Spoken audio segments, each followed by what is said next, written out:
So here's my 1995 LTI Fairway driver. As you know, most of the parts on this car, on the exterior and the interior, all came from other cars, all pre-existing parts, but I'm not going to stand here and list them because otherwise I'll be here all day. But one of the things I'm going to point out though on here is this is my license plate here for the vehicle, but this by here. Now when they were in service they had to carry a plate on the back just to say that it had passed its inspection and it was licensed to be used as a taxi. Now when these vehicles get retired, these plates have to be returned to the relevant authority, and what you end up with are 4 holes in the boot, and it just looks awful. So most people just make placeholder plates just to put you, and not only that, it would have had a plate this shape and colour when it was in service anyway, so it just helps complete the look. So if we go and have a look at the inside now. This is the driver's compartment. Very cramped. It is quite cramped in here, which is amazing really, especially for a car designed to be driven for hours on end, but that's just because it's just a 1950 design. So we come in here now, we can see all the modern controls and everything. I'll explain what a few of these do now. So I'll start with these lights by here. So if I put the key in the ignition, which is under the steering wheel, I can't get it going. Hang on a second. There we go. Right.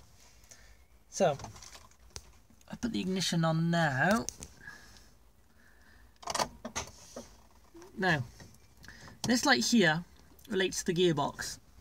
It's got a 3-speed automatic, but this button here is the overdrive, which alters the ratios of the gears to simulate the 4th gear. Now what this light shows is that I'm in normal mode. If I press the black button, the green light will go out. Now the yellow light, which came on and off quickly, is for the glow plugs. So we put the ignition on, light comes up to show the glow plugs are being lit, and it goes off again when they stop. And the red one shows that your fuel filter is full and just needs emptying. Now, I don't have it in here, but up here is where the taximeter would have sat. And it's also hooked up, it would have also been hooked up with the taxi light.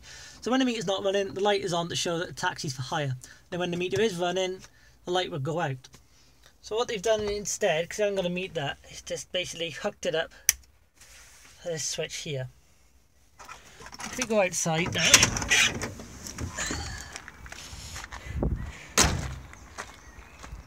you can see the taxi light is lit up, and this little light by here lights up, which says for hire. It's a bit hard to see because it's in daylight, but in the night time it's quite clear to see.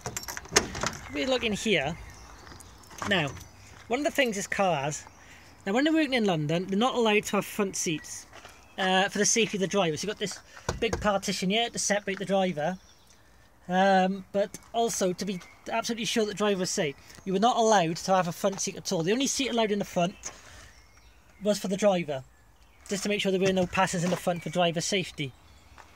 So what was this used for? Well, this was used, it was intended for luggage, so people could chuck their suitcases in, but there was so much room in the back that most people just took their suitcases in the back. This string on the door, if I go back around to the driver's seat now, so just imagine now you're the driver, you're in the seat, your passengers have just thrown their luggage in, and the string, just so I can simply reach over, grab the string and pull the door shut. So if you go back around there again, you might have noticed there is a seat added. Now when these cars get retired and end up with private owners, most private owners that bought them actually bought them for wheelchair transport. They've had like a disabled family member. They had a second lives as being used as private cars to transport family members who are in wheelchairs, because they were designed to carry wheelchairs. So one of the common mods that's done is to add a front seat. It's got this little tip-up seat by here, which is also seen in the back. Now, why has it got one of these? Well, basically because it's the only thing that will fit. Now, you could put a seat like mine, a normal driver seat, you could put it in here, but you wouldn't actually be able to fit because the bottom of the seat would be too long, which is why you got these tip-up seats. And even when I sit in here, I'm 6 foot and it is tiny. It is absolutely microscopic and not that comfortable because obviously your back is against this nice hard plastic by here. But if you're like short or there's kids, you know, They're quite comfy and happy in there. So here's the back. It's huge in here. And these are the tip-up seats, which is in the front, which has been added after it's been retired, because obviously for family members and that sit in the front. But if we come in the back, it's huge in here, absolutely huge. Even if I stretch my legs, now I'm 6 foot and I don't reach the end. Even this bit, because the partition is offset, so this side is closer, and I still can't reach with my legs stretched out. And the partition was offset because this is the side that the wheelchair would have gone on, so it just allows more room, which also is the reason why there's such little leg room in the front when you add a seat and you can't fit a normal seat. Is because this is offset and this side of the partition is much nearer than this side by here. Now on the question of luggage, the question you probably ask is, oh, why didn't they just put it in the boot? Well, they don't really have a boot as such. They do have a boot, but it's very small because it wasn't intended to carry luggage. I don't have it in here because I've had to take it out at the minute, but the spare wheel would have lived there. I don't have them, but ramps for wheelchairs would have gone here. And this is a step that attaches to the side in case anybody needs a step to get in the taxi. And not only that, it was for ease of loading. You think at an airport taxi rank, we got loads of people come off a plane at once. It was easy just to chuck your luggage in the back or the front, so the driver didn't have to get out, so you can keep the taxis moving and not have any queues or hold-ups.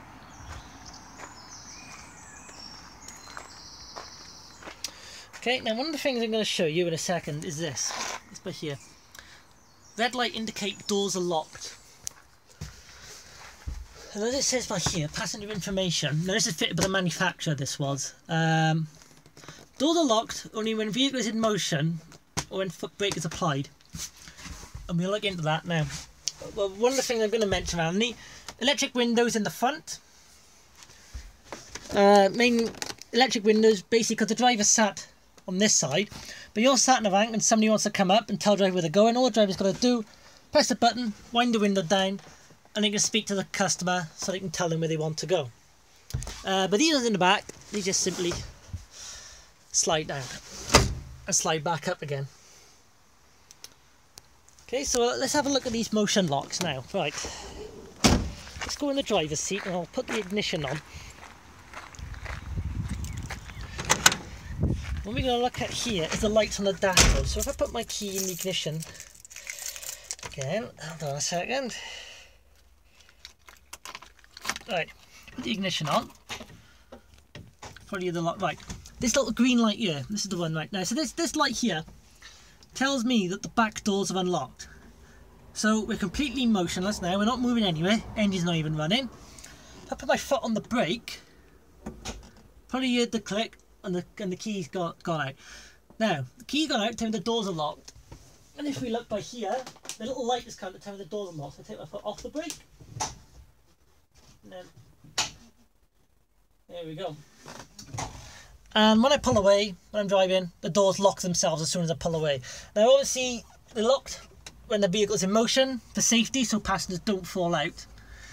But the reason why the doors lock when your foot is on the brake, so you've pulled up now at the customer's destination and they want paying, but that customer doesn't want to pay and wants to do a runner. Well, they can't get out because all you do, put your foot on the brake and they can't get out the taxi at all, which means they can't do a runner and have a free ride.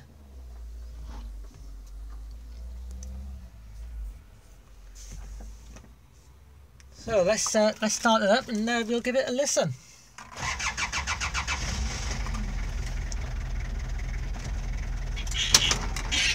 Now, even though it's got a modern engine, well, a modern engine for the time, which is a 2.7 litre Nissan diesel engine, it still sounds quite old and really does match the look of the taxi, as you can see. But they're amazing engines. It's often said that the Nissan engines that were fitted in these are the best engines ever because they're very basic. They didn't need much maintenance and they just went on and on and on forever. I mean, my taxi has got the original engine and it's nearly on 406,000 miles and it's still going. So quick look in the back. And one of the nice things that's still in here, because this was for tyres of taxi in 2012. If you look by here, it still has the official fare chart that's fitted in here.